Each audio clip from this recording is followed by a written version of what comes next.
അലീന ബബിതയുടെ ഫോണിലേക്ക് വിളിക്കാണ്. ഈ സമയം ബബിത കഴിച്ചുകൊണ്ടിരിക്കുകയായിരിക്കും കേട്ടോ. ഫോൺ പോയി നോക്കുന്നത് വൈജയാണ്. അലീന അലീന ഫോണിലേക്ക് വിളിക്കുന്നത് കണ്ട് ദേഷ്യപ്പെട്ട് ആ ഫോൺ കട്ടാക്കി വിടുന്നുണ്ട്.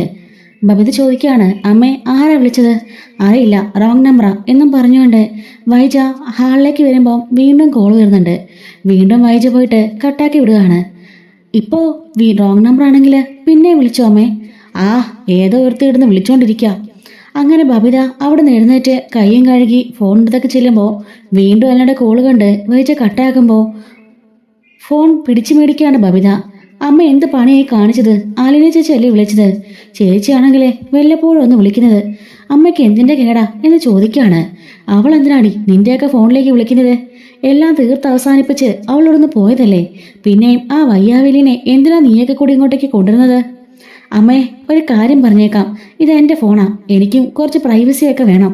ചേച്ചിയല്ലേ വിളിക്കുന്നത്, അല്ലാതെ എൻ്റെ കാമുകന്മാരൊന്നും അല്ലല്ലോ എന്ന് ചോദിക്കുമ്പം അവള് നിന്റെയൊക്കെ ചേച്ചിയായത് എങ്ങനാടി? ഞാൻ പ്രസവിച്ചോ? അല്ലല്ലോ. അതോ നിന്റെ അപ്പൻ്റെ മോളാണോ? അല്ലല്ലോ. രണ്ടും അല്ലല്ലോ. പിന്നെ എങ്ങനാടി നിന്റെയൊക്കെ ചേച്ചിയാവുന്നത്? ആഫ്റ്റർ ഓൾ ഈ വീട്ടിലെ ഒരു വേലക്കാരി, ആ സ്ഥാനമേ ഉള്ളൂ അവൾക്ക്. ഈ വീട്ടിൽ നിന്നും നേരത്തെ എത്രയോ വേലക്കാരികൾ ഇറങ്ങിപ്പോയി. അവരെ ആരെയെങ്കിലും നിങ്ങളെ വിളിച്ചോ എന്ന് ചോദിക്കുമ്പോൾ ബബി പറയുന്നുണ്ട്, അവരെ പോലെ ആയിരുന്നില്ല അയലിന ചേച്ചി ഞങ്ങൾക്ക്. ഞങ്ങളുടെ സ്വന്തം ചേച്ചിയെപ്പോലെ തന്നെയാ. ഞങ്ങളുടെ തിന്മയറിഞ്ഞ് അതെല്ലാം ശരിയാക്കി ഞങ്ങളെ നന്മയിലേക്ക് കൊണ്ടുവന്നത് ഞങ്ങളുടെ ചേച്ചിയാ. തെറ്റ് തിരുത്തി ഞങ്ങളെല്ലാം നേരായ വഴിക്ക് കൊണ്ടുവന്നത് ഞങ്ങളുടെ ചേച്ചിയാ. സ്നേഹത്തോടെ ഞങ്ങളെല്ലാം നോക്കിയതും ചേച്ചിയാ. ആ സ്നേഹമൊന്നും ഒരു വേലക്കാരികളും തന്നിട്ടില്ല. വന്നവർക്കെല്ലാം അവനുടെ കാര്യം. പക്ഷെ ചേച്ചി മാത്രമാ ഈ വീടും വീട്ടുകാര്യവും ഞങ്ങളെയും എല്ലാം നോക്കിയത്. എൻ്റെ പൊന്നു പൂട്ടി, അതാ ഞാൻ പറഞ്ഞത്. അവളുടെ മനസ്സിലിരിപ്പ് വേറെയാ. നിന്റെ അച്ഛനെ കൊണ്ട് പോകാനായിരുന്നു അവളുടെ പ്ലാൻ. നിന്റെ അച്ഛനെ കിട്ടി ഇവിടെ സുഖമായിട്ട് ജീവിക്കാമല്ലോ. ഒരു ഹാർഡ്വെയർ ഷോപ്പ്, തുണിക്കട, സ്വർണ്ണക്കട, ഇതൊക്കെ ചുളുവിൽ കിട്ടില്ലേ? ഒരനാഥയല്ലേ അവള്? ഇത്ര ചെറുപ്പത്തില് ഇത്രയൊക്കെ സമ്പാദിക്കാൻ ഇതല്ലേ ഐഡിയ എന്ന് പറയുമ്പം മിണ്ടിപ്പോകരുതമ്മ. അമ്മയുടെ നാക്കുകൊണ്ട് എന്ത് പറഞ്ഞാലും ഇങ്ങനത്തെ വൃത്തികേടാ അമ്മ പറയുന്നത്. ആദ്യമൊക്കെ അമ്മ പറഞ്ഞു കേട്ട് ഞാനും വിശ്വസിച്ചിരുന്നു. അതിന് ഞാനിപ്പോൾ ഒരുപാട് പശ്ചാത്തപിക്കുന്നുണ്ട്. ചേച്ചി അങ്ങനത്തെ ഒരാളെയല്ല. ചേച്ചി പാവവാ. ചേച്ചിയുടെ മനസ്സിൽ അങ്ങനെയൊന്നുമില്ല. നമ്മുടെ അച്ഛനും പാവവാ. അച്ഛൻ ഒരിക്കലും അങ്ങനെ തെറ്റും ചെയ്യില്ല. അച്ഛനും ചേച്ചിയും ഞാനും അച്ഛനും എങ്ങനെയാണോ അതുപോലെയാ. സ്വന്തം മോളെ പോലെയാ ചേച്ചിനെ അച്ഛൻ കാണുന്നത്. ഇനിയെങ്കിലും അമ്മ ഇത് മനസ്സിലാക്കിക്കോ എന്ന് പറയുന്നുണ്ട്. എൻ്റെ പൊന്നു പെണ്ണേ, നീയും ഒരു കല്യാണം കഴിക്ക്. അത് കഴിയുമ്പം ഞാൻ പറഞ്ഞതിൻ്റെ പൊരുളെന്താണെന്ന് നിനക്ക് മനസ്സിലാവും. അതുവരെ നിനക്കതിൻ്റെ പൊരുളൊന്നും മനസ്സിലാവില്ല. ഞാൻ എന്താ പറയുന്നതെന്നും നിനക്ക് മനസ്സിലാവില്ല. എനിക്കൊന്നും മനസ്സിലാക്കണ്ട. ചേച്ചിനെ എനിക്കറിയാം, അച്ഛനെ എനിക്കറിയാം, അമ്മേനെ നന്നായിട്ടറിയാം. ഇനി അതുകൊണ്ട് അതിനെക്കുറിച്ചൊന്നും പറയണ്ട. അപ്പോഴേക്കും അയാളുടെ കോള് വീണ്ടും വരുന്നുണ്ട്. ബബിത പെട്ടെന്ന് ചാടി ഫോൺ എടുക്കുകയാണ്. ഹലോ ബബിത മോളെ, എന്താ കട്ടായി പോയത്? ഞാൻ 2 തവണ വിളിച്ചു ചേച്ചി എന്ന് വിളിക്കുമ്പോഴേക്കും ആ ഫോൺ പിടിച്ച് കട്ടാക്കാണ്. ഇനി മേലാൽ അവളെ വിളിച്ചു പോകരുത് എന്ന് പറയുമ്പോഴേക്കും ബബിത ഫോൺ തട്ടിപ്പറിക്കുന്നുണ്ട്. എൻ്റെ ഫോണിലേക്ക് വിളിക്കണമെന്ന് പറയാൻ അമ്മയ്ക്ക് എന്താ അവകാശം? അച്ഛനോട് ചോദിച്ചിട്ടാ ഞാൻ വിളിക്കുന്നത്. അമ്മയുടെ മനസ്സിലെ ദുഷിപ്പ് കൊണ്ട് എല്ലാവരും അങ്ങനെയാണെന്ന് അമ്മ വിചാരിക്കരുത് എന്നും പറഞ്ഞ് ദേഷ്യപ്പെട്ടുകൊണ്ട് അവൾ ആ ഫോൺ പിടിക്കുമ്പോൾ വീണ്ടും വൈജ ആ ഫോൺ പിടിച്ചു മേടിക്കുകയാണ്. ആ ഒരു ദേഷ്യത്തിൽ ബബിത ഫോൺ വലിച്ചെറിയുന്നുണ്ട് കേട്ടോ. ഫോൺ വലിച്ചെറിഞ്ഞ് അവൾ പൊട്ടിക്കുന്നത് കണ്ടുകൊണ്ടാണ് അങ്ങോട്ടേക്ക് ബാലേന്ദ്രൻ രാത്രിയിൽ കയറി വരുന്നത് കേട്ടോ. ഇവിടെ എന്താ സംഭവം എന്ന് ചോദിക്കുമ്പോഴേക്കും വൈജ ആഞ്ഞ് ബബിതയുടെ കവളത്ത് ഒറ്റ അടിയായിരിക്കും കേട്ടോ. എന്നിട്ട് വൈജ ദേഷ്യപ്പെട്ട് കയറി മുറിപ്പോയി കഥക് വലിച്ചടയ്ക്കുന്നുണ്ട്. ബബിത അവിടെ നിന്ന് പൊട്ടിക്കരയാണ്. എന്താ അവിടെ സംഭവിച്ചേ എന്ന് ചോദിക്കുമ്പോഴേക്കും നമ്മുടെ കൃഷ്ണമോൾ വന്നിട്ട് കാര്യങ്ങൾ പറയാണ്. അലീന ചേച്ചി വിളിച്ചപ്പോൾ അമ്മ ഫോൺ കൊടുത്തില്ല, കട്ടാക്കി വിട്ടു. അതിനുശേഷം അച്ഛനെയും ചേച്ചിയെയും കുറിച്ച് അമ്മ കുറെ അനാവശ്യമൊക്കെ പറഞ്ഞപ്പോൾ ചേച്ചി അതിനെതിരെ കുറേയൊക്കെ പറഞ്ഞു. അത് കഴിഞ്ഞപ്പോൾ വീണ്ടും കോൾ വന്നപ്പോൾ ബബിതേച്ചി എടുക്കാൻ പോയപ്പോൾ അമ്മ സമ്മതിച്ചില്ല. അതിനാ ബബിതേച്ചി ഫോൺ എറിഞ്ഞ് പൊട്ടിച്ചത്. അതിനാ അമ്മ തല്ലിയത് എന്ന് കൃഷ്ണ പറയാണ്. ബാലിനൊന്നും മിണ്ടാതെ മുകളിലേക്ക് കയറി പോവാണ് കേട്ടോ. കൃഷ്ണ പറയുന്നുണ്ട്, അച്ഛന് വലിയ സങ്കടമായിപ്പോയെന്ന് തോന്നുന്നു. അപ്പോഴേക്കും ബബിത കരഞ്ഞുകൊണ്ട് മുറിയിലേക്ക് കയറിപ്പോയി കഥടച്ച് കിടക്കാണ് കേട്ടോ. ഈ സമയത്ത് രോഹിത്തും കൃഷ്ണയെ പരസ്പരം മുഖത്തോട് മുഖം നോക്കുകയാണ്. കൃഷ്ണ പറയുന്നുണ്ട്, ഇനിയിപ്പോൾ എന്ത് ചെയ്യും ചേട്ടാ? അച്ഛൻ ആകെപ്പാടെ സങ്കടപ്പെട്ടാ കയറിപ്പോയത്. ബബിതേച്ചിക്ക് അതിലപ്പുറം വിഷമാ. ഈ അമ്മയ്ക്ക് ഇത് എന്തിൻ്റെ കേടാ? ഒരാളെ ഫോൺ വിളിച്ചാൽ അത് എടുത്താൽ ഇപ്പം എന്ത് സംഭവിക്കും? ആകാശം ഇടിഞ്ഞ് വീഴുമോ? ആ ചേച്ചി വരുന്നൊന്നും ഇല്ലല്ലോ, ഒന്ന് കോൾ ചെയ്യുന്നല്ലേ ഉള്ളൂ. അതുകൊണ്ട് അമ്മയ്ക്ക് എന്നാ നഷ്ടം? അമ്മയുടെ മക്കളെല്ലാം നേർവഴിക്ക് നടത്തി അവരെല്ലാം ജീവിതം രക്ഷപ്പെടുത്തിയത് ചേച്ചിയാണെന്നുള്ള കാര്യം മറന്നിട്ടാ അമ്മ ഇത് ചെയ്യുന്നത്. എന്തിനാ അമ്മയുടെ ജീവിതം പോലും രക്ഷപ്പെടുത്തിയത് ചേച്ചിയല്ലേ എന്ന് പറയുന്നുണ്ട്. ഇനിയിപ്പോ എന്താ ഒരു പോംവഴി എന്നാലോചിക്കുകയാണ്. എന്ത് ചെയ്യാനാ, ഇനിയിപ്പോൾ അത്താഴം കഴിക്കാൻ ആരെങ്കിലും വരുമോ എന്തോ എന്ന് പറഞ്ഞ് കൃഷ്ണൻ വീണ്ടും പഠിക്കാൻ പോയിരിക്കുകയാണ്. രോഹിത് ആണെങ്കിലോ ഞാനൊന്ന് ബബിയെ നോക്കിയിട്ട് വരാം എന്ന് പറഞ്ഞുകൊണ്ട് ബബിതയുടെ മുറിയിലേക്ക് ചെല്ലുന്നുണ്ട്. ബബി എന്നെ വിളിക്കുമ്പം എന്നോട് ആരും സംസാരിക്കണ്ട, എനിക്കൊന്നും കേൾക്കുകയും വേണ്ട എന്നും പറഞ്ഞ് കരഞ്ഞുകൊണ്ട് അവിടെ തന്നെ കിടക്കായിരിക്കും. രോഹിത് ഡോർ അടച്ചിട്ട് കൃഷ്ണനോട് പറയുന്നുണ്ട്, വലിയ കഷ്ടാ, അവൾ ഭയങ്കര കരച്ചിലാ, ആരും മിണ്ടണ്ടെന്നാ പറഞ്ഞത്. ഞാനെങ്കിൽ അനുചേച്ചി വിളിച്ച് കാര്യങ്ങളൊക്കെ പറയാം. കൃഷ്ണൻ അങ്ങനെ ഫോൺ എടുത്തുകൊണ്ട് കിച്ചണിലേക്ക് പോവാണ്. അവിടെ പോയി നിന്നുകൊണ്ട് ഇവിടെ സംഭവിച്ച കാര്യങ്ങളെല്ലാം അലീനയോട് വിളിച്ച് പറയുന്നുണ്ട്. ഇന്നതുപോലെയൊക്കെയാണ് സംഭവിച്ചത്, അമ്മ അടിച്ചു, അച്ഛൻ ഇതുകൊണ്ട് വിഷമിപ്പിച്ച് കയറിപ്പോയി എന്നൊക്കെ പറയുമ്പം അലീന പറയുന്നുണ്ട്, ഞാൻ പറഞ്ഞതല്ലേ അച്ഛനെ വിഷമിപ്പിക്കരുതെന്ന്. അച്ഛൻ വിഷമിക്കാതിരിക്കാൻ വേണ്ടിയാണ് ഞാൻ ഇങ്ങോട്ടേക്ക് പോകുന്നത് പോലും. നമ്മുടെ അച്ഛൻ ഒരു ഹാർട്ട് പേഷ്യൻ്റ് ആണെന്ന് ആരും മറക്കല്ലേ. 2 അറ്റാക്ക് കഴിഞ്ഞ ആളാ. ഇനി ഒരെണ്ണത്തിനോടുള്ളത് ആ ശരീരം താങ്ങില്ല. എല്ലാവരും അച്ഛനെ പൊന്നുപോലെ നോക്കണമെന്ന് ഞാൻ പറഞ്ഞതല്ലേ. ബബിതയുടെ ഫോൺ കൊടുക്ക്. ബബിതേച്ചി മേടിക്കില്ല ചേച്ചി, നല്ല ദേഷ്യത്തിലാ, നല്ല സങ്കടമുണ്ട്, ഭയങ്കര കരച്ചിലാ. രോഹിയേട്ടൻ പോയിട്ട് പോലും ഡോറടച്ചിട്ട് പോകാനാ പറഞ്ഞത്. ആണോ, എങ്കിൽ ഞാൻ ശരിയാക്കിക്കോളാം മോളെ, നീ കട്ടാക്കിക്കോ എന്ന് പറഞ്ഞിട്ട് ഫോൺ കട്ടാക്കുന്നുണ്ടേ. പൊട്ടിത്തെറിച്ച് പോയ ബബിതയുടെ ഫോൺ എടുത്ത് കൃഷ്ണമോള് ഡെസ്ക് എടുത്ത് വെക്കുന്നുണ്ട്. അലീന ഈ സമയം മനുവിനെ വിളിക്കാണ്. മനുവേട്ടൻ എവിടെയാ? ഞാൻ കൊല്ലപ്പള്ളിയിലുണ്ട്. എന്താ, നിന്നിപ്പോൾ വിളിച്ചതല്ലേ ഉള്ളൂ, പിന്നെന്താ കാര്യം? അത് പിന്നെ കടപ്പാട്ടൂര് ഇതുപോലെ ഭയങ്കര വിഷയമാണ്. ബബിത ഭയങ്കര കരച്ചിലാ. മനുവേട്ടൻ അവിടെ വരെ ഒന്ന് ചെല്ലോ. മനുവേട്ടൻ പറഞ്ഞാലേ ബബിതയും അതുപോലെ അച്ഛനൊക്കെ ഒന്ന് അനുസരിക്കുള്ളൂ. അമ്മയുടെ കാര്യം പിന്നെ പറയണ്ട, അതെന്തേലും കാണിക്കട്ടെ. ഒരു സമാധാനവും ആർക്കും കൊടുക്കില്ല. എന്ത് ചെയ്യാനാ, ഞാനൊന്ന് വിളിക്കണമെന്ന് തോന്നുന്നു എന്ന് പറയുമ്പം അത് ശരിയാ, നീയൊന്ന് വിളിച്ചൊന്ന് ഓർമ്മിപ്പിച്ചേരെ, ആൾക്കേ കുറച്ചൊരു പേടി വരട്ടെ എന്ന് പറയുന്നുണ്ട് കേട്ടോ. അങ്ങനെ മനു പോകാനും സമ്മതിക്കുന്നുണ്ട്. അങ്ങനെ വന്ന് ബെല്ലടിക്കുമ്പം കൃഷ്ണൻ ചോദിക്കുകയാണ്, ഈ രാത്രിയിൽ ഇതാരാ എന്ന് പറഞ്ഞുകൊണ്ട് പോയി ഡോർ തുറക്കുമ്പം മനു ആയിരിക്കും കേട്ടോ. ആഹാ, മനുവേട്ടനോ എന്ന് പറയുന്നുണ്ട്. അതെ, അലീന വിളിച്ചിട്ടാ ഞാൻ വന്നത്. എന്താ അവിടെ പ്രശ്നം? മനുവേട്ടാ ഒന്നും പറയണ്ട എന്ന് പറഞ്ഞുകൊണ്ട് നടന്ന സംഭവങ്ങളെല്ലാം പറയുന്നുണ്ട് കേട്ടോ. ഞാൻ എന്തായാലും ബബി ഒന്ന് കാണട്ടെ എന്ന് പറഞ്ഞുകൊണ്ട് ബബിയുടെ മുറിയിലേക്ക് ചെല്ലുന്നുണ്ട്. കൃഷ്ണമോള് അപ്പോൾ രോഹിയോട് പറയുന്നുണ്ട്, അലീന ചേച്ചി മനുവേട്ടനെ വിളിച്ച് പറഞ്ഞു വിട്ടതായിരിക്കും. എന്തായാലും അത് നന്നായി, മനുവേട്ടൻ പറഞ്ഞാലേ ബബി ചേച്ചിയും കുറച്ചൊക്കെ കേൾക്കും. പോയി ഡോറിന് മുട്ടിയിട്ട് ഞാൻ അകത്തേക്ക് വന്നോട്ടെ എന്ന് ചോദിക്കുകയാണ്. മനുവേട്ടാന്ന് മനസ്സിലായതോടെ വന്നോളൂ മനുവേട്ട എന്ന് പറയാണ്. മനു അകത്തേക്ക് വന്ന് അവിടെ ഒരു കസേരയിലിരിക്കുന്നുണ്ട്. എന്താ ബബി, എന്താ പ്രശ്നം എന്ന് ചോദിക്കുകയാണ്. മനുവേട്ട, ഞാനല്ല അമ്മയാ. വന്ന് ഫോൺ തന്നാ പോരെ. അമ്മ വാശി പിടിച്ച് ഫോൺ പിടിച്ചു മേടിച്ചിട്ട് ചേച്ചിനെ അച്ഛനെ കുറിച്ചൊക്കെ അനാവശ്യം പറയായിരുന്നു. ആനയുടെ സ്വഭാവം എന്താണെന്ന് ബബിക്ക് അറിയില്ലേ? പിന്നെ എന്തിനാ ആനയുടെ മുട്ടാൻ നിൽക്കുന്നേ? ആരൊക്കെ എന്തൊക്കെ പറഞ്ഞാലും ആ തലയോട്ട് കയറില്ല. ആങ്ങളമാരും അച്ഛനും അമ്മയും ഭർത്താവും എല്ലാവരും കൂടി പറഞ്ഞതല്ലേ. എന്നിട്ട് തലമുണ്ടക്കകത്ത് എന്തെങ്കിലും കയറിയോ? പിന്നെ നീ പറഞ്ഞാൽ മനസ്സിലാക്കുവോ? അതെങ്കിലും നീ ഒന്ന് ചിന്തിക്കണ്ടേ ബബിതേ? അത് മാത്രല്ല, നിനക്കറിയാലോ, അങ്കിള് 2 അറ്റാക്ക് കഴിഞ്ഞ മനുഷ്യനാ.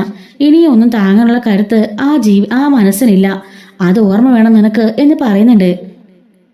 ദേ, ആരെയാ ഫോൺ ചെയ്യുന്നുണ്ട്, ഫോൺ എടുക്ക എന്ന് പറഞ്ഞുകൊണ്ട് ഫോണ് അവൾക്ക് കൊടുക്കാണ്. അപ്പോഴേക്കും എന്താ മോളെ, എന്താ പ്രശ്നം എന്ന് ചോദിക്കാണ്. നടന്ന സംഭവങ്ങളെല്ലാം ബബിത കരഞ്ഞുകൊണ്ട് പറയാണ്. അതൊന്നും സാരമില്ല, അവിടെ വന്നപ്പോഴേ ഞാൻ പറഞ്ഞതല്ലേ, അമ്മയുടെ ഭാഗത്തുനിന്ന് ഇങ്ങനെ പല പ്രശ്നങ്ങളും ഉണ്ടാവും, അതെല്ലാം മോൾ അഡ്ജസ്റ്റ് ചെയ്യണമെന്ന്. എന്നിട്ട് ഇപ്പം അതെല്ലാം മറന്നുപോയോ എന്ന് ചോദിക്കുമ്പം അത് പിന്നെ അമ്മ ഫോൺ പിടിച്ചു മേടിക്കുക, അതുപോലെ അച്ഛനെക്കുറിച്ചൊക്കെ മോശമായിട്ട് സംസാരിക്കുക. അത് കേൾക്കുമ്പം സഹിക്കാനാവുന്നില്ല ചേച്ചി. മോളെ, അമ്മ അങ്ങനെയൊക്കെ പലതും പറയും. പ്രകോപിപ്പിക്കാൻ വേണ്ടി അമ്മയുടെ മനസ്സ് തോന്നുന്ന എല്ലാം അമ്മ പറയും. അമ്മയുടെ മനസ്സിലെ സങ്കടമല്ലേ അതെല്ലാം പറഞ്ഞു തീർക്കട്ടെ. നമ്മളത് മൈൻഡ് ചെയ്യാതിരുന്നാൽ മതി. നമ്മളെ ദ്രോഹിച്ചവരോട് നമ്മൾ കരുണ കാട്ടുമ്പോഴാണ് നമ്മൾ അവരെക്കാട്ടിലും വലിയവരാകുന്നത്. അല്ലാതെ അവരെപ്പോലെ നമ്മളും പെരുമാറിയ നമ്മളും അവർ തമ്മിൽ എന്താ വ്യത്യാസം എന്ന് ചോദിക്കുമ്പം കരഞ്ഞുകൊണ്ട് സോറി അല്ല ചേച്ചി എന്ന് പറയുന്നുണ്ട്. സോറി എന്നോടല്ല, പോയിട്ട് നിന്റെ അച്ഛനോട് പറയണം, അമ്മയോടും പറയണം. അച്ഛനോട് പറയാം, പക്ഷെ അമ്മയോട് പറഞ്ഞിട്ട് കാര്യമൊന്നുമില്ല. പറഞ്ഞാലും എന്നെ ഇവിടെ നാട്ടിൽ പുറത്താക്കിയുള്ളൂ. അത് സാരമില്ല, നിന്റെ മനസ്സിന് ഒരു സമാധാനം വേണ്ടേ? അത് മാത്രമല്ല, പാവ അച്ഛൻ്റെ കാര്യം നിനക്കറിയാലോ. എന്തുമാത്രം ഗുളിക ഒരു ദിവസം കഴിക്കുന്നത്. ആ ശരീരം ഇപ്പോൾ നടക്കുന്നത് തന്നെ നിങ്ങൾക്ക് വേണ്ടിയല്ലേ? നിങ്ങൾ 3 മക്കൾക്ക് വേണ്ടിയാ ആ പാവം ഇപ്പോൾ ജീവിക്കുന്നത് പോലും. നിങ്ങൾ ഇങ്ങനെ വാശി പിടിക്കുകയും ഇങ്ങനെ ഓരോ പ്രശ്നം ഉണ്ടാക്കുകയും ചെയ്താൽ ആ മനസ്സ് വേദനിക്കും. ഇനി ആ മനസ്സ് വേദനിപ്പിക്കല്ലേ മോളെ എന്ന് പറയുന്നുണ്ട്. എന്നാ ഞാൻ വെക്കട്ടെ, അച്ഛനോട് പോയി സോറി പറയോ? ഞാൻ പറഞ്ഞോളാം അല്ല ചേച്ചി എന്ന് പറഞ്ഞുകൊണ്ട് അവളോട് എഴുന്നേൽക്കുന്നുണ്ട്. മനുവിൻ്റെ ഫോൺ തിരികെ കൊടുക്കുകയാണ്. ഞാൻ പോയി അച്ഛനടുത്ത് പോയിട്ട് വരാം എന്ന് പറഞ്ഞുകൊണ്ട് നേരെ ബാലേന്ദ്രനെ കാണാനായിട്ട് സ്റ്റെയർ കയറി മുകളിലേക്ക് പോവാണ്. ഈ സമയത്ത് മനു ഹാളിലേക്ക് വരുന്നുണ്ട്. അല്ല, രണ്ടുപേരും പഠിത്തമൊക്കെ എങ്ങനെ പോകുന്നു?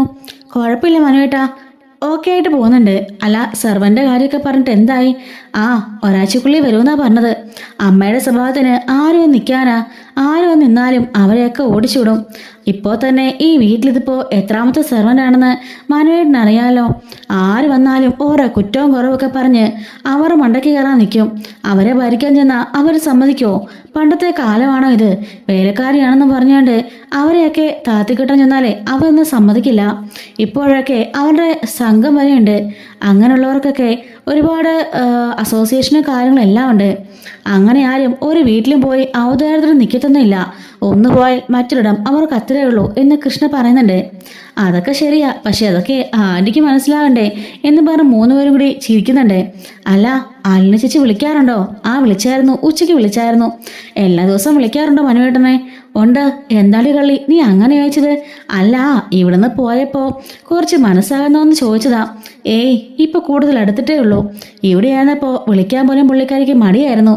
അവിടെ ചെന്ന് കഴിഞ്ഞപ്പോൾ എല്ലാ ദിവസവും വിളിക്കും, കിടക്കുന്നതിന് മുമ്പേ വിളിക്കും. അതിലൊക്കെ ആയില്ല മനുവേട്ടാ. അല്ല, മനുവേട്ടൻ്റെ കാര്യത്തിൽ എന്താ തീരുമാനം? എന്ത് തീരുമാനം? അല്ല, എന്നാ ആലിനെ ചേച്ചി വിവാഹം കഴിച്ച് കൊണ്ടുവരാൻ പോണേ? ആ, അതിന് ആലിനെ സമ്മതം മോളണം. പിന്നെ ഇപ്പം എന്ന് പറയുമ്പോഴാണ് രോഹിത് ഇരിക്കുന്നത് അറിഞ്ഞത് കേട്ടോ. അല്ല, എൻ്റെ അമ്മയും എൻ്റെ അച്ഛനുമൊക്കെ സമ്മതിക്കണമല്ലോ എന്ന് പറയുമ്പം കമലയാൻ്റെ സമ്മതിച്ചിട്ട് ഈ ജന്മത്ത് വിവാഹം കഴിക്കാമെന്ന് മനുവേട്ടൻ നോക്കണ്ട. അല്ലാതെ കൂട്ടിക്കൊണ്ടുവരുന്നതായിരിക്കും നല്ലത്. എൻ്റെ മനസ്സിലും അങ്ങനെ ഒരു പ്ലാൻ ഉണ്ട്. എല്ലാം ഒന്ന് ഒതുങ്ങട്ടെ, കലങ്ങി തെളിയട്ടെ. അത് കഴിയുമ്പം അവളുടെ കയ്യും പിടിച്ച് അവളുടെ കയ്യും പിടിച്ച് കൊല്ലപ്പള്ളിയിലേക്ക് ഞാൻ കയറി വരും എന്ന് പറയാണ്. അന്ന് അവിടെ കമലിയാൻറ്റി തോക്കും പിടിച്ച് നിൽക്കാതിരുന്നാൽ മതിയെന്ന് പറഞ്ഞ് കൃഷ്ണമോള് ചിരിക്കാണ്. മനുവേട്ടാ, അങ്ങനെയെങ്കിലും അലിന ചേച്ചിനെ മനുവേട്ടൻ തിരികെ കൊണ്ടുവരാവോ? അതെ, എന്നാ പിന്നെ ആർക്കും ചേച്ചിനെ പറഞ്ഞയക്കാനാവില്ലല്ലോ. ഇവിടെ ജോലിക്കാരിയാണെന്നും പറഞ്ഞുകൊണ്ടല്ലേ ചേച്ചിനെ എല്ലാവരും ഇവിടെ നാട് കടത്താൻ ശ്രമിക്കുന്നത്. പക്ഷെ മനുവേട്ടനെ ഭാര്യയായിട്ട് വരുവാണെങ്കിൽ പിന്നെ ആരെങ്കിലും ചേച്ചിനെ മടക്കി അയക്കാൻ ധൈര്യപ്പെടുവോ? ഇല്ലല്ലോ. അതിനെക്കുറിച്ചൊക്കെ ഞാനും ആലോചിക്കുന്നുണ്ട്. പക്ഷെ കുറച്ച് സമയം വേണം. അവൾക്ക് കുറേ കാര്യം കൂടി ചെയ്തു തീർക്കാറുണ്ട്. കൃഷ്ണമോൾക്ക് എല്ലാം അറിയാമല്ലോ. അവളുടേതായ കുറേ തീരുമാനങ്ങളുണ്ട്. എല്ലാം ചെയ്തു തീർക്കുമ്പം എന്നെ അറിയിക്കാമെന്നാ പറഞ്ഞിരിക്കുന്നത് എന്നൊക്കെ പറയാൻ കേട്ടോ. രോഹിത്തിനോടും ഓരോ വിശേഷങ്ങളും കാര്യങ്ങളൊക്കെ ചോദിക്കുകയാണ്. ഈ സമയത്ത് ബബി നേരെ ബാലേന്ദ്രൻ്റെ മുറിയിലേക്ക് കയറി ചെന്നിട്ട് അച്ഛാ ഞാൻ കയറിക്കോട്ടെന്ന് ചോദിക്കുകയാണ്. കയറി വാ എന്ന് പറയുന്നുണ്ട്. ബാലേന്ദ്രൻ ടേബിളിൽ ഇങ്ങനെ കണ്ണാടിയൊക്കെ ഊരി വെച്ചിട്ട് കൈയും കൊണ്ട് ഇങ്ങനെ കണ്ണു മറിച്ചിരിക്കുകയായിരിക്കും വിഷമത്തോട് കൂടിയിട്ട്. അച്ഛാന്ന് വിളിക്കുമ്പം എന്താ മോളെ, എന്താ താഴെ പ്രശ്നം? നീ എന്തിനാ ഫോൺ എടുത്ത് എറിഞ്ഞത് എന്നൊക്കെ പറയുമ്പോഴേക്കും അച്ഛൻ്റെ അടുത്ത് പോയി ഇരുന്നിട്ട് പറയുന്നുണ്ട്. അച്ഛാ, സോറി അച്ഛാ, ഞാൻ മനഃപൂർവ്വമല്ല. ഫോൺ വന്നപ്പോൾ അമ്മ തന്നില്ല. പിന്നെ കുറേയൊക്കെ ചീത്ത വിളിക്കുകയും അനാവശ്യം പറയുകയൊക്കെ ചെയ്തു. അച്ഛനെയും മലിന ചേച്ചിയെയും കൂട്ടിച്ചേർത്ത് എന്തൊക്കെ വൃത്തിയുടെ പറഞ്ഞെന്നറിയോ? അതങ്ങനെ ചേച്ചി വിളിച്ചപ്പോഴേക്കും ഫോൺ പിടിച്ചു മേടിച്ചിട്ട് തരില്ലെന്ന് പറഞ്ഞ ദേഷ്യത്തിനാ ഞാൻ പിടിച്ച് ഫോൺ എറിഞ്ഞത്. അപ്പോഴാ അമ്മ എന്നെ തല്ലിയത്. സോറി അച്ഛാ എന്ന് പറയുന്നുണ്ട്. എന്തൊക്കെ പറഞ്ഞാലും ഫോൺ എറിഞ്ഞ് പൊട്ടിച്ചത് തെറ്റ് തന്നെയാ. അത് ചെയ്യാൻ പാടില്ലായിരുന്നു. പിന്നെ മോക്ക് അടി കിട്ടിയല്ലേ, സാരയില്ല എന്നും പറഞ്ഞുകൊണ്ട് ബബിതയുടെ കവള് ബാലേന്ദ്രന് തടവി കൊടുക്കുന്നുണ്ട്. പിന്നെ നിന്റെ അമ്മയുടെ വാലെ എത്ര കൊല്ലം കുഴലിട്ടാലും അത് നൂരാൻ പോണില്ല. അതുകൊണ്ട് എൻ്റെ മോള് അതൊന്നും കേൾക്കാനും ഇതാക്കാനൊന്നും ഭാവിക്കേണ്ട. അതെപ്പോഴും അങ്ങനെ തന്നെയാ, അങ്ങനെ ഇരിക്കുള്ളൂ. മോളുടെ കാര്യം നോക്കിയാൽ മതി. അവളുടെ അടുത്ത് ഒന്നും പറയാനും ഒന്നിനും പോകണ്ട. അല്ലച്ചാ, ഞാനല്ല അമ്മയെ ഇങ്ങോട്ട് ആ അച്ഛനെ മനസ്സിലായി, സാരയില്ല എന്ന് പറയുമ്പം അലിനെ വിളിച്ചിരുന്നോ എന്ന് ചോദിക്കുകയാണ്. ഇപ്പം വിളിച്ചു, മനുവേട്ടൻ വന്നിട്ടുണ്ട്. മനു ആണോ ബെല്ലടിച്ചത് കേട്ടത്? അതെ, മനുവേട്ടനാ. മനുവേട്ടൻ അലിനെ ചേച്ചിയുടെ ഫോണും കൊണ്ട് വന്നതാ. ആഹാ, ദൂതുമായിട്ട് അവൻ രാത്രിക്ക് വന്നതാണോ എന്ന് ചിരിച്ചുകൊണ്ട് ചോദിക്കുന്നുണ്ട്. അച്ഛന് വിഷമമൊന്നും ഇല്ലല്ലോ? എനിക്ക് വിഷമമൊന്നുമില്ല. വന്ന് സോറി പറയാൻ നീ തയ്യാറായല്ലോ, അത് തന്നെ മതി. ഞാനെങ്കിൽ അമ്മയുടെ അടുത്തേക്കും പോയെന്ന് സോറി പറയട്ടെ? സോറി പറഞ്ഞിട്ടും വലിയ കാര്യമൊന്നുമില്ല. പക്ഷേ നീ പറയണം, അതാ വേണ്ടത്. അലീന പറഞ്ഞതല്ലെന്ന് ചോദിക്കുമ്പം അതേ അച്ഛാന്ന് പറയുന്നുണ്ട്. അങ്ങനെ പറഞ്ഞിട്ട് ബാബു ഇവിടെ നിന്ന് ഇറങ്ങിപ്പോകുമ്പം ബബിതയുടെ ആ മാറ്റം കണ്ട് സന്തോഷിക്കുകയാണ് നമ്മുടെ ബാലേന്ദ്രൻ. പണ്ട് ഇങ്ങനെ ഒരു ഇതും ഇല്ലായിരുന്നല്ലോ, എപ്പോഴും എല്ലാവരോടും ദേഷ്യപ്പെടുകയും ചാടിക്കിടക്കുകയൊക്കെ ചെയ്തുകൊണ്ട് ഒരു സോറി പോലും ആരോടും പറയില്ല. ബാലനോടാണെങ്കിൽ പോലും ഒരു അറ്റാച്ച്മെന്റ് ഇല്ലായിരുന്നല്ലോ. അത് കണ്ട് ഇപ്പോഴത്തെ ഈ മാറ്റം കണ്ട് ബാലന് വലിയ സന്തോഷമാകുന്നു കേട്ടോ. ബാല എഴുന്നേറ്റ് പോയി കുളിക്കാനും മുഖം കഴുകാനൊക്കെ ആയിട്ട് പോകുന്നുണ്ട്. ശേഷം ബാബി നേരെ പോകണത് വൈദ്യരുടെ മുറിയിലേക്കാണ് കേട്ടോ. ഡോറ് തുറന്ന് വൈദ്യരുടെ മുറിക്കകത്തേക്ക് കയറുമ്പം വൈദ്യ അവിടെ ഇങ്ങനെ കലിപ്പിച്ചിങ്ങനെ ബെഡിൽ ഇരിക്കുകയായിരിക്കും. അമ്മയെന്ന് വിളിക്കുമ്പം എന്താടി ഇനിയും നിനക്ക് അടി വേണോടി എന്ന് ചോദിക്കുകയാണ്. അമ്മേ സോറി എന്ന് പറയുന്നുണ്ട്. നിന്റെ സോറി എനിക്കൊന്നും വേണ്ട, വേറൊരുത്തി ഉണ്ടല്ലോ അവിടെ കൊളത്തൂപ്പുഴയില് അവൾക്ക് കൊണ്ട് കൊടുക്ക്. അവളാണല്ലോ എല്ലാം ഒപ്പിക്കുന്നത്. അവൾക്ക് വേണ്ടിയല്ലേ നീ എന്നോട് തട്ടിക്കയറിയതും ആ ഫോൺ എറിഞ്ഞ് പൊട്ടിച്ചതും. അപ്പൊ അവളോട് പോയി പറഞ്ഞാൽ മതി, നീ എന്നോട് പറയണ്ട എന്നും പറഞ്ഞ് ദേഷ്യപ്പെട്ട് വൈദ്യോടെ നിൽക്കുകയാണ് കേട്ടോ. ഞാൻ അമ്മയുടെ സോറി പറയാൻ വന്നതാ, സ്വീകരിക്കുന്നതും സ്വീകരിക്കണതും ഒക്കെ അമ്മയുടെ ഇഷ്ടമാണ് എന്ന് പറഞ്ഞുകൊണ്ട് പുറത്തേക്ക് ഇറങ്ങി വരുമ്പം എനിക്ക് നിന്റെ സോറി വേണ്ട, ഒന്നും വേണ്ട, മര്യാദയ്ക്ക് എൻ്റെ മുറി ഇറങ്ങിപ്പോയാൽ മതി എന്ന് പറഞ്ഞ് ദേഷ്യപ്പെടുമ്പം ബബിത ഇറങ്ങി പോവാണ് കേട്ടോ. ഞാൻ പറഞ്ഞില്ലേ മനുവേട്ടാ, അമ്മയോട് പറഞ്ഞിട്ട് ഒരു കാര്യമില്ല, അത് നമുക്കറിയാലോ, നിന്റെ കടമ നീ നിർവഹിച്ചു അത്ര തന്നെ എന്ന് പറയാണ്. അപ്പോഴേക്കും വൈജ ഡോറ് വലിച്ചടയ്ക്കുന്നുണ്ടേ. ഇപ്പൊ മനു പറയാണ്, എന്നാ പിന്നെ ഞാൻ പോട്ടെ മനുവേട്ടാ, അത്താഴം കഴിച്ചിട്ട് പോകാം, അച്ഛൻ ഇപ്പൊ ഇറങ്ങി വരും. അത് വേണ്ട, അമ്മ അവിടെ എന്തൊക്കെയോ ഫുഡ് ഉണ്ടാക്കിയിട്ടുണ്ട്, നാളെ ഞാൻ എറണാകുളത്തേക്ക് തിരിച്ചു പോവാം. അതുകൊണ്ട് എന്തോ സ്പെഷ്യൽ ഉണ്ടാക്കിയിട്ടുണ്ടെന്ന് തോന്നുന്നു. കമലയാണ്ടി സ്പെഷ്യൽ ഉണ്ടാക്കാനോ മടിച്ച് അങ്ങനെയൊക്കെ ചെയ്യുമോ എന്ന് കൃഷി ചോദിച്ച് കളിയാക്കുമ്പം രഞ്ജു വന്നിട്ടുണ്ട്. ഇപ്പൊ രഞ്ജു അടുക്കള കാര്യങ്ങളൊക്കെ കുറച്ചൊക്കെ ശ്രദ്ധിക്കാനൊക്കെ തുടങ്ങിയിട്ടുണ്ട്, അതുകൊണ്ടായിരിക്കും എന്ന് പറയാൻ കേട്ടോ. എന്നാൽ ശരി ഞാൻ ഇറങ്ങട്ടെ, എന്തെങ്കിലും ഉണ്ടെങ്കിൽ കൃഷ്ണമോളെ എന്നെ വിളിച്ചാൽ മതി കേട്ടോ എന്ന് പറഞ്ഞുകൊണ്ട് മനു പോവാണ്. ഈ സമയം ബബിജിയോട് രോഹി ചോദിക്കുന്നുണ്ട്, അല്ല അച്ഛനെന്ന് പറഞ്ഞു? അച്ഛൻ കുഴപ്പമൊന്നുമില്ല, പക്ഷെ അമ്മ കണ്ടില്ലേ എന്ന് പറഞ്ഞുകൊണ്ട് ബാബുജി ആണെങ്കിൽ എനിക്ക് ഫുഡ് വേണ്ടെന്ന് പറഞ്ഞുകൊണ്ട് മുറിയിൽ പോയി കിടക്കാണ്. ഈ സമയം ബാലനൻ ഇറങ്ങി വരുന്നുണ്ടേ. അത്താഴ വായില്ലേ മോളെ ചോദിക്കുമ്പം ആയി അച്ഛാന്നും പറഞ്ഞുകൊണ്ട് അടുക്കള പോയി രോഹിത്തും കൃഷ്ണയും കൂടി എല്ലാം എടുക്കുന്നുണ്ട്. അല്ല ബബിത വന്നില്ലേ? ബബിതേച്ചിക്ക് ഒന്നും വേണ്ടെന്ന് പറഞ്ഞു, അത്താഴം കഴിക്കാതെ കിടക്കാനോ അവളോട് പോയി വരാൻ പറ എന്ന് പറയാൻ കേട്ടോ. കൃഷ്ണ പോയിട്ട് അച്ഛൻ വിളിക്കുമെന്ന് പറഞ്ഞപ്പോൾ ബാബി ഇറങ്ങി വരുന്നുണ്ട്. എന്നിട്ട് പറയാണ്, മോള് വിഷമിക്കണ്ട, നാളെ പുതിയൊരു ഫോൺ മേടിച്ചോ, കുറെ ദിവസം കൊണ്ട് പറയല്ലേ ഒരു ഐഫോൺ വേണമെന്ന്, ഐഫോൺ തന്നെ ആയിക്കോട്ടെ എന്ന് പറയുമ്പോഴേക്കും ബബിത ചിരിക്കുന്നുണ്ട്. അല്ല നിങ്ങളുടെ അമ്മയെ വിളിക്കുന്നില്ലേ? എൻ്റെ പൊന്നച്ച എനിക്ക് പേടിയാ, സിംഹത്തിന്റെ കൂട്ടിലേക്കാ പോണത്, ഏത് നിമിഷമാ ചാടി മേത്തേക്ക് വരുന്നത് പറയാൻ പറ്റില്ല എന്ന് പറഞ്ഞ് കൃഷ്ണ കളിയാക്കുമ്പോൾ ചിരിക്കാണ് കേട്ടോ. ഇവർ മൂന്നുപേരും കളിയാക്കുന്നതും ഈ ചിരിക്കുന്നതൊക്കെ നമ്മുടെ വൈജ അവിടെ നിന്ന് കേൾക്കാണ്. അപ്പനെ മക്കളും എല്ലാം കൂടി ഈ തള്ളാനിരുന്ന് കളിയാക്കുക അല്ലേ, എല്ലാം അവൾ ഒറ്റയൊരുത്തി കാരണമാണ് എന്നും പറഞ്ഞ് വൈജ അവിടെ നിന്ന് ആലോചിക്കുമ്പോഴേക്കും കൃഷ്ണ പോയിട്ട് അമ്മയെ ഭക്ഷണം കഴിക്കാൻ വാന്ന് പറയാണ്. സിംഹത്തിന് മടലേക്ക് കയറാൻ നിനക്ക് ഇപ്പൊ പേടിയില്ലടി, ഇറങ്ങി പോടി എന്നും പറഞ്ഞുകൊണ്ട് കഥക് വലിച്ചടയ്ക്കുന്നുണ്ട്. ഹോ എൻ്റെ അച്ഛാ, ഞാൻ പറഞ്ഞില്ലേ, ഇപ്പൊ മനസ്സിലായല്ലോ അച്ഛന് അമ്മയുടെ സ്വഭാവം, എനിക്ക് പേടി ഇനി അങ്ങോട്ടേക്ക് പോവാൻ എന്നും പറഞ്ഞുകൊണ്ട് വന്ന് ഭക്ഷണം കഴിക്കുന്നുണ്ട്. മോളെ വിളിച്ചില്ലേ, ഇനിയിപ്പോൾ ആരും വിളിക്കാൻ പോകണ്ട, വേണമെങ്കിൽ വന്ന് കഴിച്ചോളും, നിങ്ങളിരുന്ന് കഴിക്ക് എന്നും പറഞ്ഞുകൊണ്ട് ബാലേന്ദ്രനും എല്ലാവരും കൂടെ കഴിക്കാണ്. എല്ലാവരും ആഹാരം കഴിച്ചിട്ട് കിടക്കാനായിട്ട് പോകുന്നുണ്ട്. ബബിതയും രോഹിത്തും കൃഷ്ണങ്ങൾ കൂടിയിട്ട് പാത്രമെല്ലാം പറക്കൊണ്ട് വെച്ച് എല്ലാം ക്ലീൻ ചെയ്യുകയും വാഷ് ചെയ്യുകയൊക്കെ ചെയ്യാണ്. ശേഷം കൃഷ്ണമോള് മുറിയിലേക്ക് കിടക്കാൻ പോവാണ്. ബബിത സങ്കടപ്പെട്ട് മുറിയിലിരിക്കുകയായിരിക്കും. രോഹി ഈ സമയത്ത് അങ്ങോട്ടേക്ക് ചെല്ലുന്നുണ്ട് കേട്ടോ. ബബിത എന്ന് വിളിച്ചുകൊണ്ട് ബബിത ഇപ്പൊ കയറിയാൻ പറയാണ്. അവിടെ വന്ന് ആ കസേരയിലിരിക്കുകയാണ് കേട്ടോ. ഇപ്പോ നിനക്ക് എങ്ങനെയുണ്ട്, ഓക്കെ അല്ലേ? ഓക്കെ രോഹിയേട്ടാ, കുഴപ്പമൊന്നുമില്ല. ഈ അമ്മ എന്താ രോഹിയേട്ടാ ഇങ്ങനെ, എത്ര പറഞ്ഞാലും ഒന്നും കേൾക്കുന്നില്ലല്ലോ, നമ്മൾ എന്തൊക്കെ കാര്യങ്ങൾ പറഞ്ഞു എന്നിട്ടും ഒന്നും അമ്മ കേൾക്കാൻ തയ്യാറാവുന്നില്ല. അലീന ചേച്ചി ആയിരുന്നല്ലോ അമ്മയുടെ ടാർഗറ്റും ശത്രുവൊക്കെ, ചേച്ചി പോയി, പിന്നെ ഇപ്പൊ എന്താ അമ്മയ്ക്ക് വേണ്ടത്? അച്ഛനും നമുക്കൊന്നും ഒരു സ്വയം തരാതെ ഇങ്ങനെ കിടന്ന് കാണിക്കുന്നത് എന്തുകൊണ്ടാ എന്ന് പറയാണ്. രോഹി പറയുന്നുണ്ട്, നീ ഒരു കാര്യം ശ്രദ്ധിച്ചോ, മനുവേട്ടൻ വന്നപ്പോഴും കൃഷ്ണനോട് പറഞ്ഞില്ലേ നിനക്കെല്ലാം അറിയാലോന്ന്, അച്ഛനും ഇടയ്ക്ക് പറഞ്ഞു നിനക്കെല്ലാം അറിയാലോന്ന്, അതുപോലെ തന്നെ അലീന ചേച്ചി ഇടയ്ക്കിടയ്ക്ക് പറയുന്നുണ്ട് മോക്കെല്ലാം അറിയാലോന്ന്. നമുക്കറിയാത്ത എന്തോ രഹസ്യം കൃഷ്ണക്കറിയാം, അതെനിക്ക് ഉറപ്പാ. എന്തോ കാര്യങ്ങള് നമ്മളിൽ നിന്ന് ഇവരൊക്കെ മറച്ചു വെക്കുന്നുണ്ട്. അമ്മ ഈ പ്രശ്നം ഉണ്ടാക്കുന്നതിനും അച്ഛൻ മുറി മാറിപ്പോയതിനൊക്കെ മറ്റെന്തോ ഒരു കാരണമുണ്ട്. അലീന ചേച്ചി ഇവിടെ വന്നു ഇൻവോൾവ് ആകുന്നത് ശരിയാണ്, പക്ഷെ മറ്റെന്തോ ഒരു വലിയ റീസൺ ഇതിനിടയ്ക്ക് ഒളിഞ്ഞിടപ്പുണ്ടെന്ന് പറയാണ് കേട്ടോ. വിശന്നിട്ട് ആഹാരം കഴിച്ചിട്ട് ഇറങ്ങി വരുമ്പം ബബിതനെ പോലെ സംസാരം കേട്ടുകൊണ്ട് ഡോർ തുറന്ന് നോക്കുകയാണ് വൈജ. രോഹി അപ്പം കസേരയിലിരിക്കുകയാണ്. ആ ബാബിതയാണെങ്കിൽ കട്ടിലിരുന്നുകൊണ്ട് രോഹിത്തിനോട് സംസാരിക്കുന്നുണ്ട്. നീ എന്താണ് ഇവിടെയെന്ന് ചോദിക്കുമ്പം അതെന്താമേ അങ്ങനെ ചോദിച്ചത്? ഇതെന്റെ സഹോദരിയല്ലേ, ഇവിടെ മുകളിൽ ഞാനിരുന്ന എന്താ കുഴപ്പം? രാത്രി സമയം 10:11 മണിയായി. ഈ രാത്രിക്ക് നീ നിങ്ങളുടെ പെങ്ങളെ മുറിലാണെങ്കിലും ഇരിക്കേണ്ട കാര്യമൊന്നുമില്ല. അമ്മേ, ഇതെന്റെ സ്വന്തം പെങ്ങളാ. അമ്മ പ്രസവിച്ച മക്കളല്ലേ ഞങ്ങൾ രണ്ടുപേരും. ഇവളുടെ മുറിയിൽ ഞാനിരുന്നാൽ എന്താ പ്രശ്നം? ഇതെന്റെ പെങ്ങളല്ലേ എന്ന് ചോദിക്കാണ്. വേണ്ട, നിന്റെയൊക്കെ സ്വഭാവം എന്താണെന്ന് എനിക്കറിയാലോ, അതുകൊണ്ട് രണ്ടുപേരും ഒരുമിച്ച് ഒരു മുറിയിൽ ഇരിക്കണ്ട. ബബിത ചാടി ഇരുന്നേക്കുന്നുണ്ട്. ഛേ, അമ്മയുടെ മൈൻഡ് ഇത്രയും വൃത്തിയുടെ മൈൻഡാണോ? അല്ല, അമ്മയുടെ സഹോദരന്മാരും അമ്മയെ കാണാൻ വേണ്ടി വരാറുണ്ടല്ലോ, അപ്പൊ രാത്രിയിലും സംസാരിക്കാറുണ്ടല്ലോ, അപ്പൊ നിങ്ങൾക്കിടയിലും എന്ന് പറയുമ്പോൾ ദേ ബബി എന്ന് പറയുമ്പോൾ എന്താ അമ്മയ്ക്ക് കൊണ്ടോ? അതുപോലെ തന്നെയല്ലേ ഞങ്ങളും. എൻ്റെ സ്വന്തം ചേട്ടനായത്. ആ ചേട്ടൻ്റെ കൂടെ ഞാൻ രാത്രിയോ പകലോ എപ്പോൾ വേണമെങ്കിലും ഇരിക്കുക സംസാരിക്കുകയൊക്കെ ചെയ്യും.